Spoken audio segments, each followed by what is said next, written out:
Welcome, Joan. Thanks a lot, Celine. Davide, thank you. Over to you. Hi.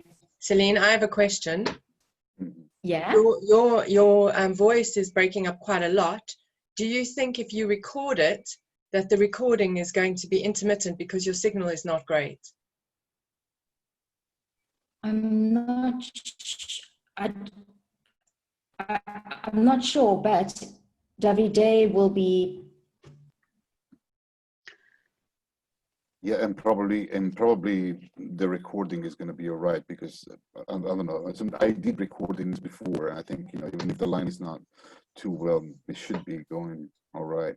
But sometimes our experience is that while you are speaking, David, that we maybe take off our videos, because that might also help the recording being better.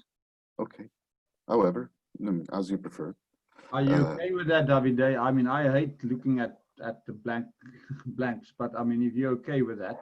You know, I adjust to whatever is, because what is what we have. And so, you know, I love for everybody to have their own preference, and just to introduce the conversation that we're going to have. So for me, it's okay. Even if I look at myself alone, I like the background. I'm creating a nicer background. So at least I'm doing good.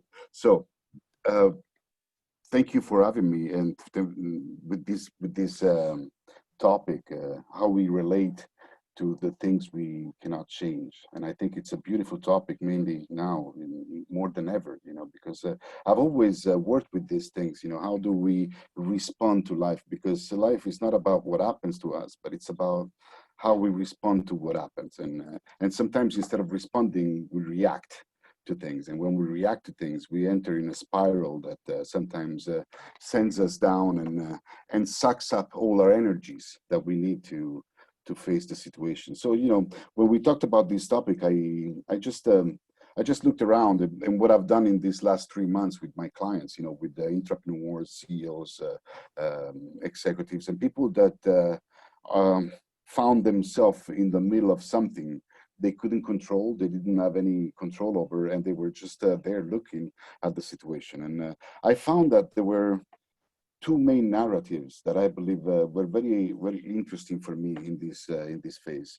One narrative was about them feeling guilty of not being able to protect their people, feeling guilty of not being able to protect the people that were working for them, almost like it's as if they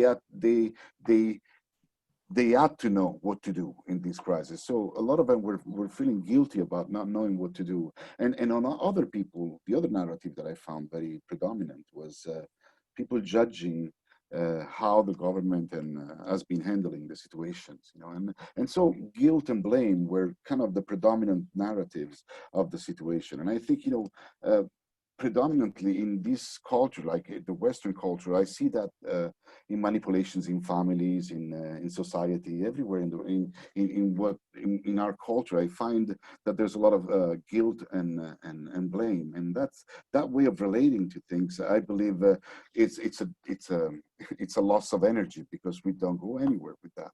And so I've been thinking about this, and I've been wrestling with the thought with my clients. And one thing that came up to me is that the question that people look for blame or guilt, that the question that they respond to is, why is this happening? And I believe in this case, you know, to think about why is something happening, something like this big that we're going through right now, I think it's fruitless in some ways, because why is this happening is not for us to see it right now. Maybe we'll see it in the future. And so the other question that came up in my sessions that I believe I want to share with you, because I really do want to share a question rather than an answer here, you know, because I want you to go and develop the situation yourself also.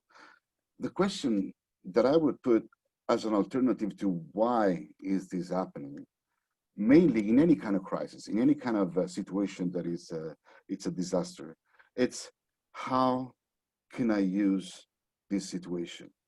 So instead of why is this happening, I ask myself, how can I use it? Now, the sooner I get on that side of things, I start to look at my response and what do I need to do to generate value in the process of the crisis. And I think it's the only way, at least for me, that I found to detach from fruitless reflections on who's to be blamed, how guilty I am in this situation. These things will just suck me down into a black hole. But on the other side, you know, how can I, not just how can I be, but how can I use this condition? And mainly with a disaster, how can I use this condition is the first question that opens up a lot of opportunities in the disaster itself. And one last thing I wanna say before I let you go into your elaboration is that throughout my almost 30 years of career and my life and my kids and you know and all the things I've gone through, I developed a relationship with despair that I believe is more healthy than run from it. You know, we tend to run from our own despair, our own moments of difficulty, and I believe that's legitimate. You know, because we all want to survive in this world. But I believe that we can do something that goes beyond survival when we, and this is might sound funny, but when we lean into what hurts us rather than run from what hurts us. Because if I lean into it, I definitely can go begin a breakthrough that goes on the other side. But if I run from it, I will have my fear hunting me for the rest of my life. So lean into my despair has been one of the tools that I've used to relate to the situation that was not under control for these last 3 months. And I believe I found the possibility because I started to look at how could I use it. So these have been my reflection on this topic, and my desire would be, and I was talking with Celine before, that we can break up into small groups, and you can pick it up from there and evolve this conversation. And I believe in the collective intelligence and the fact that I can discover much more than I can bring to you from you if you engage in this conversation and show me what you see through your conversation. So I would say, let's go in a breakout room and you know, give the evolution that you want to give to this conversation, and then bring it back up as we get together, just as an enrichment to how do we relate to things that we cannot control, and how can we focus on the possibilities that we have at hand.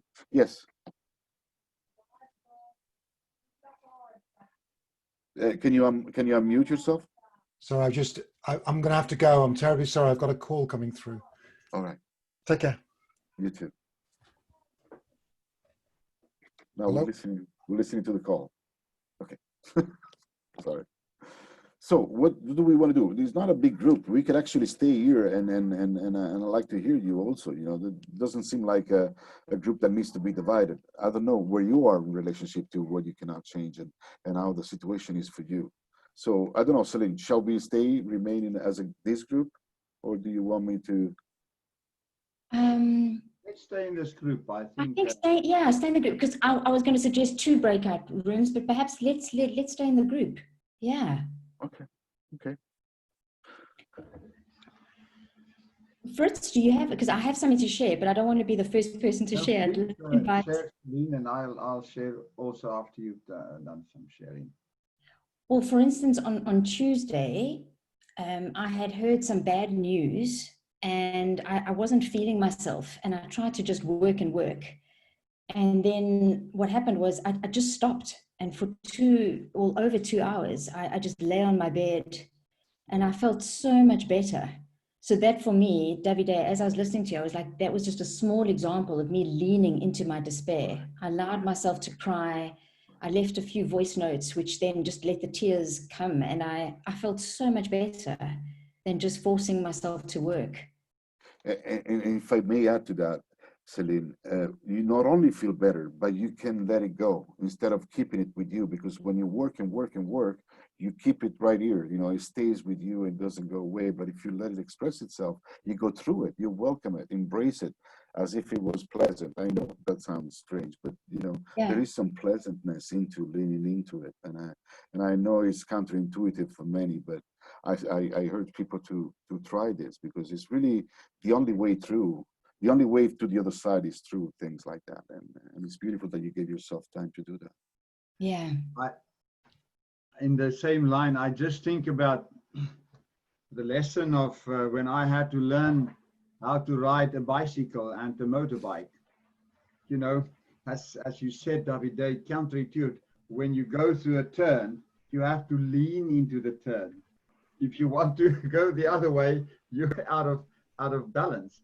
And I think that metaphor is so important sometimes. You know, we always want to react, go the other way. I don't want to lean into the situation, you know, because it feels that I'm now leaning over. And as you say, it's counterintuitive for us. If something bad happens to us, we also want to react, to change it and get on and see, okay, how can I change it? But perhaps for a moment, as Celine said, it came to me as you talk, Celine, that there's leaning into the situation for a moment, you know, and that will help you to get back on balance again. I don't know whether it makes sense, Davide.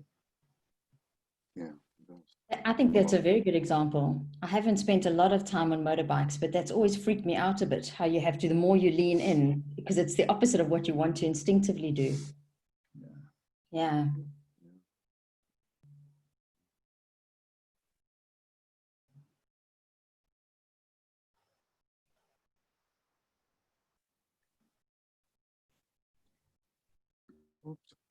Sorry, can I ask a question? Yes, Michelle. Okay. So I understand, you know, about leaning into a situation when it is tough, but if it's an ongoing situation, how much leaning can you do? Because it just goes on and on. So, and yeah, it doesn't feel like there's an end to it. Yeah. And you know, we don't have, see, the point is that we don't have control over it. And that's really what we have to give up. You know, it could be forever, it could be for a moment. It could be for 5 days, it could be for a year. We don't know. I mean, actually, even what happens now, you know, with this COVID-19, we don't know what's going to happen worldwide. You know, we don't know if the things are going to be changing. You know, and people are losing their job. And there's something that it could be forever different than it used to be.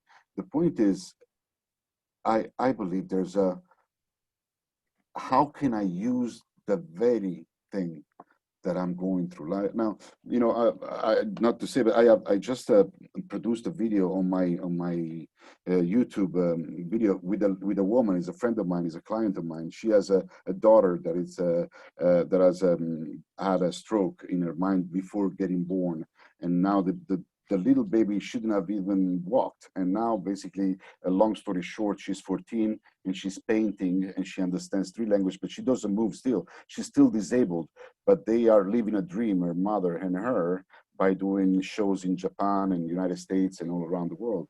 Now, this is an extreme example, but you know, that's something you don't get rid of. My friend says, you know, I'm afraid of me dying because she's going to be alone. But now it's really, the anguish never lets you go. The point is, are you able to use that situation? See, that's the only thing. It's not, I'm not talking about being happy or going picking flowers at all. I'm not talking about that. I'm talking, am I able to generate value? Because that's our prime, I think that's our prime desire in life, to generate value for ourselves and others.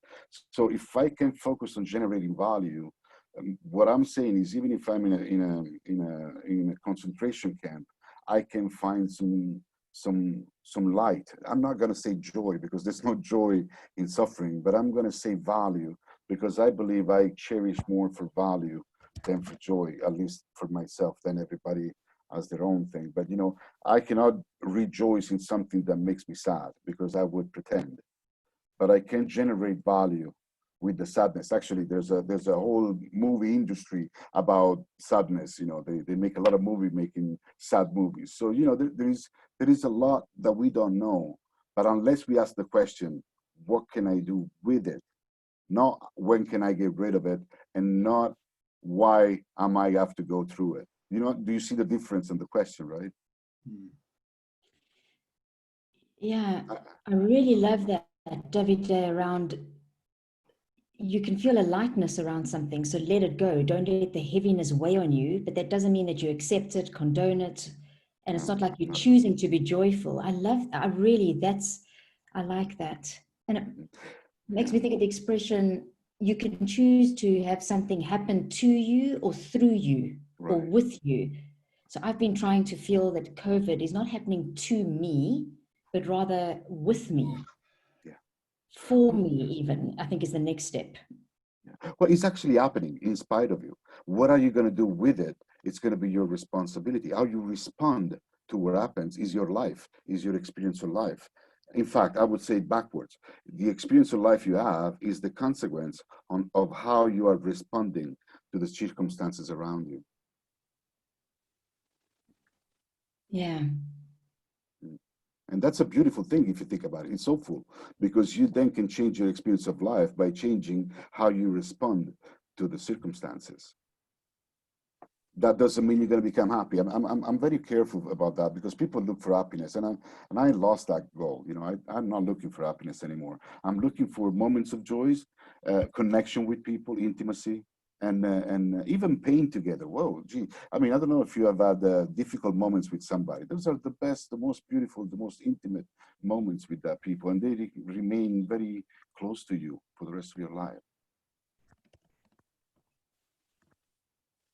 I don't know. This is not like hopeful. Sorry about that, guys. I mean, this is just kind of my depth. I just, I hope it's going to help, you know. But I mean, thought a lot about the concept and the idea of love. Now, love is the most abused and misused word on the planet of the earth, I guess, and people have all sorts of connotations with it. But I was intrigued by the whole concept of loving your enemies. That is really when love comes to bear. So meaning, instead of running away from the opposition or those things that irritate you, that things that make it difficult for you, again, you know, engaging with it. And the metaphor, and sorry, my mind works like metaphors, is almost like a battery, you know, with two poles. It sparks and sparks and sparks and sparks until one finds a way of putting a light to create value from the tension that I experience between me and someone else, between me and the situation. And that tension creates sparks and it drains the battery, you know, if you continue to spark that, unless you can find a light bulb to and I don't know whether that is what you mean, to create value from that difficult situations. And that is quite often where I think, the stepping stones to something greater and bigger comes. I don't know. By creating value, I mean, we I don't know if you have that, but, you know, to me, my profession and my person, you know, I spent years to say, who am I for the world? You know, what's the contribution I am? So I'm kind of clear when I'm in a group, not my role in the group, but at least the value I can generate for the group. You know, I concentrate on being who I choose to be for those around, which is, you know, some kind of a mirror, some kind of a real honest reflection, not just a theoretical, because see, we all, you know, consultants and people that solve people's problems, but, you know, sometimes we have our own problems that nobody outside are able to solve. And my sons, mainly the older guy, says, you know, Dad, you know, you solve people's problems, you don't solve your own problems. Well, sometimes that's kind of what happens, you know, that's really what happens. And I think to live in the paradox of being very effective in solving other people's problems and not very effective at solving your own problems, that helps you being human. If you have to hide one of the two, then you become some fake human that is winning in front of everybody and then is losing in the intimacy. I wanna be both. I wanna be able to be free on both sides because I wanna develop some kind of connection through frailty, not just through the strength, because we are used to connect to our strengths. But I believe we get more connected to our frailties when we admit that we don't know what to do, that we just try our best. But really, I mean, at this point, I really don't know what's going to happen. So, you know, I try my best, but without sight, it's actually very difficult to plan ahead. So the only thing you have in your hands is the response to what's going on right now. And that's powerful because it's in the present. The present is the only place we have and the only space and time we have. And but it's scary, uncertain, and sometimes spikes anxiety and fear. And I don't want to neglect none of all these feelings, because I think we're meant to process it all in the process of the light bulb, expressing the value that we are in the polarities, you know, between the poles. And Davide, by frailty, do you mean vulnerability? No, I mean, I usually teach by my frailty. I mean, because let's say one of my main things when I teach is that I come from the understanding that I was stupid when I was a kid, you know, because I was told I was stupid, you know. And so that's a frailty if you think about it, you know, because I had somebody close to me that says, oh, but what you got to say, nobody wants to hear, you know. And I have to do with that frailty of mine, just to realize that most of the people I met have the same frailty. And then to say, you know, we're fine, we're okay, even if we have that voice is one of us, you know, is the one that makes me study better, you know. And so I'm starting to use that voice to be more professional at what I do as much as possible, and then I don't listen to her anymore. So it's kind of a when to listen to my frailties and my weak points, because vulnerability though is very, I think it's necessary to be able to connect with frailties and to allow others to see them, because we think our frailties are our downside. I believe they are the most precious side that we have. In fact, we protect them quite well. Yeah, I agree with that. And I was just thinking that we're experiencing a lot of the very deep emotions at this moment, I think, more than ever before at the same time, both sorrow from losing what was, maybe even losing people, relationships, the things that we knew. You know, we're losing a lot from that, but we are also, if you're looking the other way, we're winning a lot. We're winning a lot of new opportunities, new ways of doing things. And if you're a development-oriented person like myself, I thrive in that new space of new things happening, learning from the past. But there are these elements of sorrow and loss and you know, that we have to capture at the same time. And I think the time here is an element, because it's been so quick from what happened that you had to adapt and learn from it. And what you're mentioning also here about the planning horizon, it's never been as short as it is at the moment as well. So to plan and the time to reflect and the time to adapt and learn from where we are at the moment, it's a lot at the same time for us to capture, I would say. That is exciting. At the same time, it's extremely scary for us, I think. And it's the beauty of both, because I think excitement comes with fear. I remember I used to do with kids, you know, the high ropes course, you know, and when you're on top of the thing, you have to launch yourself. The excitement mixes up with fear, and that's the moment in which you go. And I think they're very, excitement and fear are very close to each other, you know. And I think it's really where we focus our attention, you know. If we focus on this shouldn't have happened to us, then we're stuck. But if we focus on, wow, how can we use this? I believe there's a lot we can do. So much. I mean, anthropologically, this is one of the most interesting phases of humankind, yes. I believe, in history, you know, globally. And you can observe the different reactions, the different places, and it's amazing to see how many different things arise from humankind.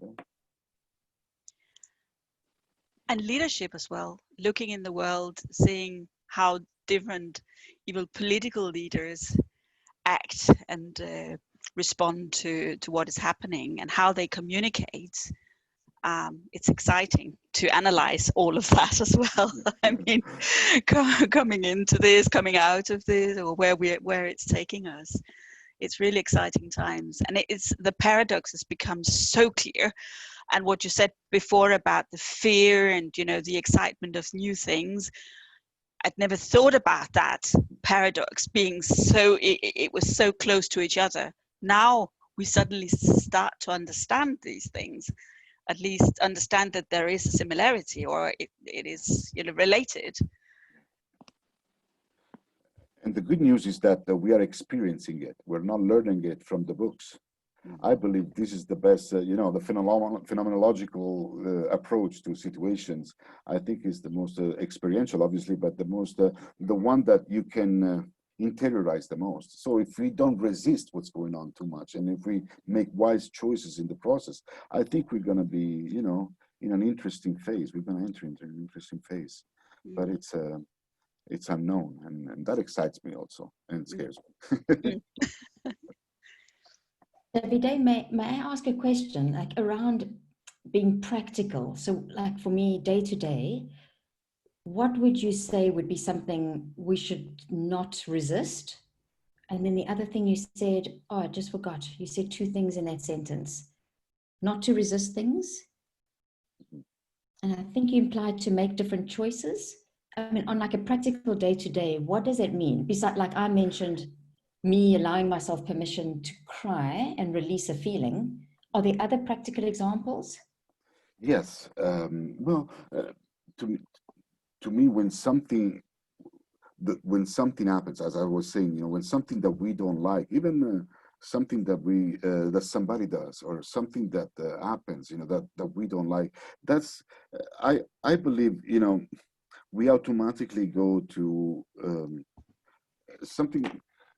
You know, when I was talking, because I want to make it practical, but I have to explain it. So please give me a second, okay? So when I was talking about blame and guilt, I would add shame to it. But that's the culture of the victim mindset. Basically, it's a victim mindset. So the victim mindset is not to be victimized. It's somebody that lives life as if their experience is the consequence of something outside of them. That's the victim mindset, basically. And so when something we don't like happens, the first thing that comes to mind is who's to be blamed for it. You know, is it my fault or is it somebody else's fault? And that, I would suggest, launches us into the victim stance, which is the helpless person in front of a situation that dictate my behavior. So the alternative that I said, the alternative questions about how can I use it, you know, even when somebody offends me, you know, how can I use it has always been the best question to ask to myself, because I didn't have time to get offended, and I was already thinking on how could I use their provocation in my favor. So if I get offended, I react to people. If I get offended with the situation, I react to the situation. And by reacting, I reinforce the helplessness. Sorry for the oxymoron, but I become even more helpless in the context. If I respond to the situation by using the situation in the context of where I want to go and what I want to generate as value around me, then any circumstance becomes a useful tool to be able to do that. So to go back to practice, I would say when something I would prefer not to happen is happening, I welcome it, first of all, welcome it. And, you know, when I say quit resisting, I just embrace it. And that's really the practice that one needs to do in time, because to embrace what you don't like, it's one of the most precious practice when you want to develop yourself. Because believe it or not, there's a lot of parts of ourselves that we don't like, you know. So we should start to embrace the parts of ourselves we don't like, just to practice this, you know, on a daily basis. But then it goes larger, because if I embrace what I don't like that other people do, then I can use what they do to advance in what I'm doing. And it's not manipulation at all. It's just like, you know, okay, they have a different style of communication, or they are doing something wrong to me, or whatever, you know, how can I use this becomes the very safety check for me not to fall into a self-pity party. I don't know if that makes any sense to you guys. I see a lot of faces kind of intense, but and some blanks, but please talk to me. For me, it makes me think, Davide, of it makes sense, and it makes sense to also practice when the stakes aren't too high. Mm-hmm. Yes. So, like for instance, now today, my connectivity is not great, and I did stay calm. I'm like, there's not much I can do about it. I walked around as much as I could. Plan B, I've got a plan B, which wasn't much better than plan A because it was only 2 bars of anyway. And I was just like, what can I do? What's the worst that can happen? You know, we can't speak to each other, but it looks like it's worked out. It does, yeah. So it's good to practice, I guess, in situations where it doesn't matter that much. Well, even though, because it does matter that you're here and that you participate, at the same time, if you relax, things go the same way that they would go if you don't relax. So by getting anxiety, you're adding discomfort to the discomfort that you're going through already and you have to go through. It's like making it worse for yourself. But like this, you can bear it because there's not the anxiety that it shouldn't be the way it is. See, when I think it shouldn't be the way it is, I put a layer of anxiety on reality because it doesn't match. It's unjust. Reality shouldn't be this way for me, you know? And then I go into a spiral that I promise to you, it just sucks energy and doesn't spit out any value. I don't know better to exemplify it. But thank you, Celine. And even your picture is beautiful. And the champagne, I mean, you know. Thank you. Santé. Santé. Yeah. I don't know. Somebody that hasn't talked, Ash and Anna, I see your faces. I didn't see Nick, but you know, I see your faces. You're involved, but I can't hear your voice. Yeah, no, this is bringing up so much of what has sort of been mulling around in my mind, and to really, I love how you've been able to put words and meaning to a lot of what I've been thinking. The whole management of paradox, and it speaks to the stages of adult development when you're moving into that from the self-authoring phase, where it's about truly discovering who you are in this world, to the self-transforming stage, where you have that ability to manage the paradox of it all. You are your enemy and your foe. You are it all, and to accept that as you're walking individual, as you're moving. It's I've just been absorbing it all. And I'm going to continue really reflecting on this and trying to make sense of it for me. You know, one thing I want to add to what you said, because it's very touching me, the holistic approach of lately. I believe that up until the pandemic, the business was more like the sum zero game, you know, somebody wins, somebody loses. I believe for some strange reasons that from now on, the game that works the best is the sum of positive numbers, like the collaboration, like the coming together like this, like the being one, as you said. You know, funny that you mentioned it, but when we realize that I am my enemy, then probably there's a connection that has never been here before, because we always needed an enemy, you know, to go against, you know, and to fight and things like that. But if we transform that into me, then what's going to happen might be interesting. Yeah. We are greater than the sum of all our parts. Yeah.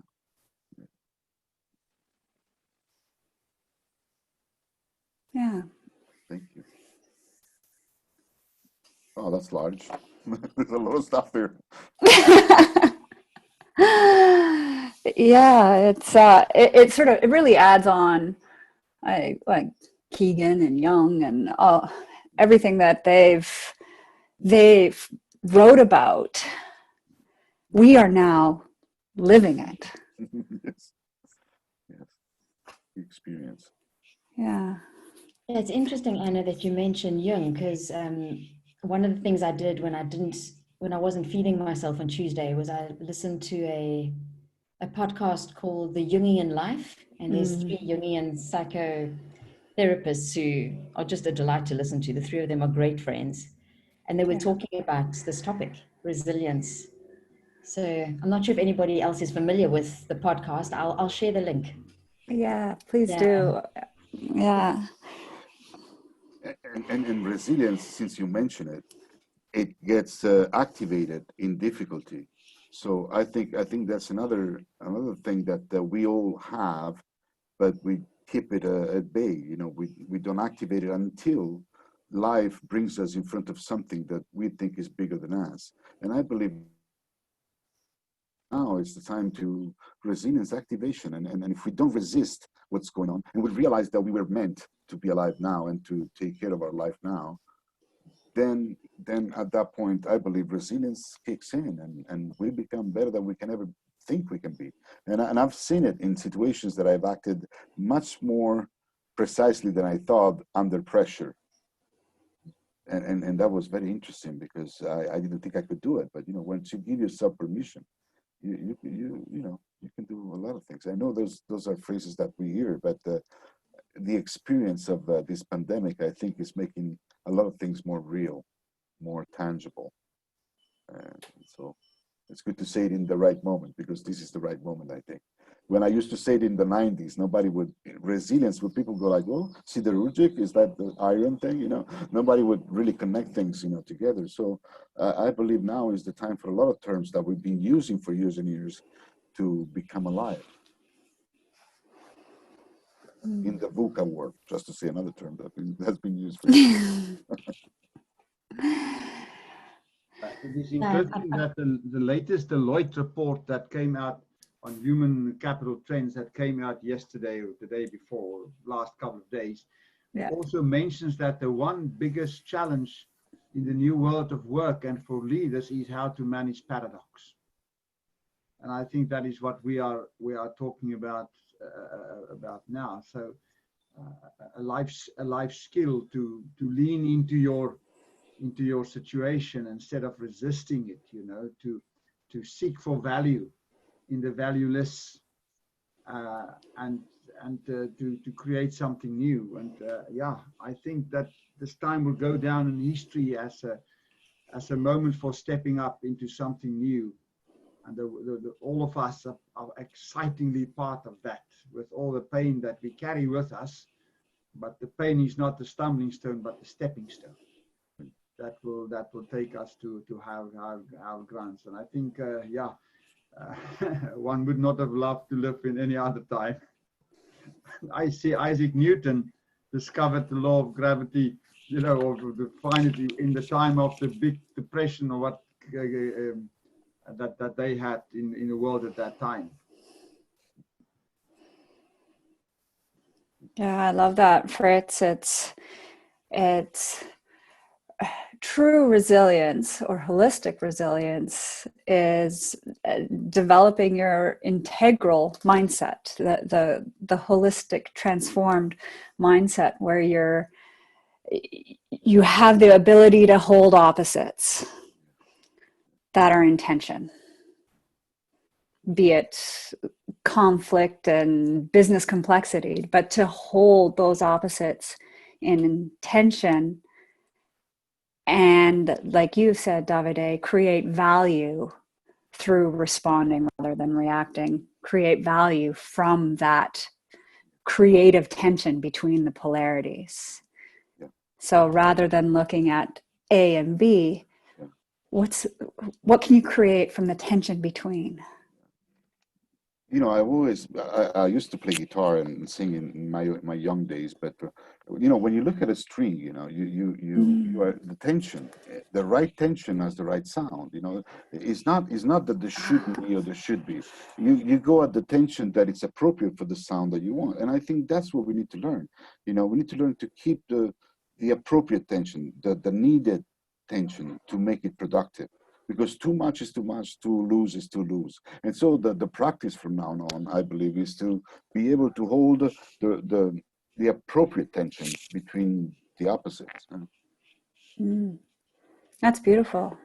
Thank you. Yeah, I was just thinking we've got another 3 minutes or so, and I'd be curious to know if you were to bump into somebody in an hour's time and give them one gem from our conversation, what would it be? If anything, because it's easy to feel like you've had a lovely conversation, but for me, I always feel it's so much more meaningful when I can either A, apply something into my own life, or B, teach somebody else or share them. Where they say the fastest way to learn something is to teach it again to somebody else. So and I'm cheating because I'm first. I'm taking that instead of this or that. what can you create from both, and the tension in between. So it's lean into the tension. Thank you. Thank you for co-creating that for me. That's good. Yeah. I've been WhatsApping to a group that I'm part of as you talk, to share this with them. And the quality of our lives are not in the conditions we live in, but how we respond to the conditions. And, instead of, as you said, guilt and fear, to embrace it with curiosity. And I think that is the big antidote for fear, is curiosity. To embrace and say, wow, I don't know what's going to happen, but I'm not going to allow the uncertainty to bog me down. I'm going to look forward to pick up some diamonds in the dust here of the stress.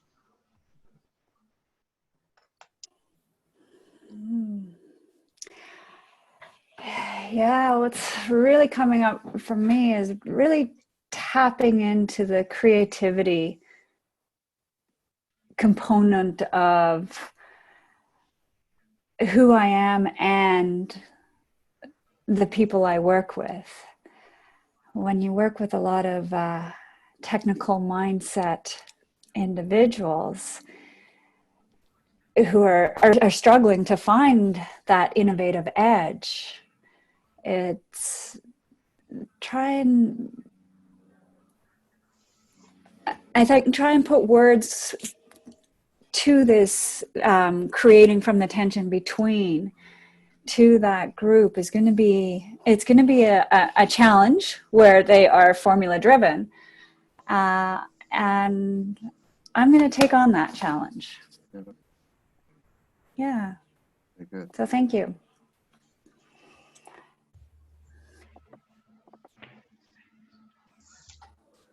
I think for me, one of the messages that has resonated quite well is, when you have got this tension, is to remove the anxiety from that situation, because it just exacerbates it, makes it worse, and potentially pushes you to the wrong side of that paradox.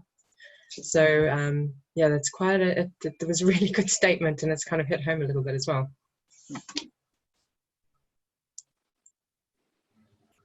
I like the fact that we're sort of going to use the resilience as a springboard rather than a blocker, as a wall in our lives. So we can use that to develop ourselves and go forward rather than it hold us up and hold us back. I'm imagining, Nick, you being propelled off a trampoline into the horizon of the setting sun like Superman. It's lovely. Like that. Sorry. Right, well, thank you, Fritz. Thank you, Fritz. Sorry, guys, I have to go to America quickly for another meeting. Thank you very much. There you go. Globetrotter. Okay, see you next week. So, Bye. Fritz. Bye.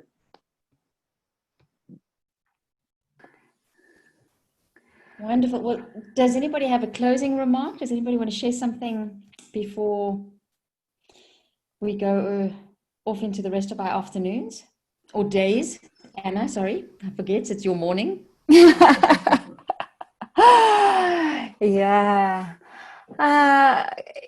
Yeah, something that's been intriguing me a lot lately is how, like, when you are dealing with leaders and the stages of adult development, and when leaders show up in the various stages of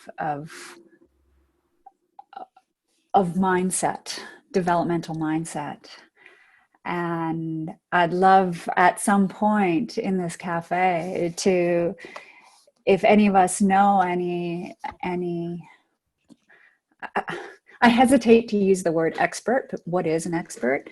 X as in has been, spurt as in drip under pressure, but someone who's really familiar with like growth edge coaching and meeting leaders in their stage and how to coach them to the edge. So that's a curiosity I have right now. That's my closing statement. Thanks, Anna. I'll put that to Sharon. I know I could find someone in my network, but I'm guessing she will have that. So I think then that will be a good time to close. Thank you, Ash. Off you go. Thank you, Ash. And Nick, Lovely thank you for seeing joining us, and Joan as well. Yeah. Much appreciated. And Davide, thank you very much. Thank you. Thank you. It was a pleasure. Thank you, Davide. So much.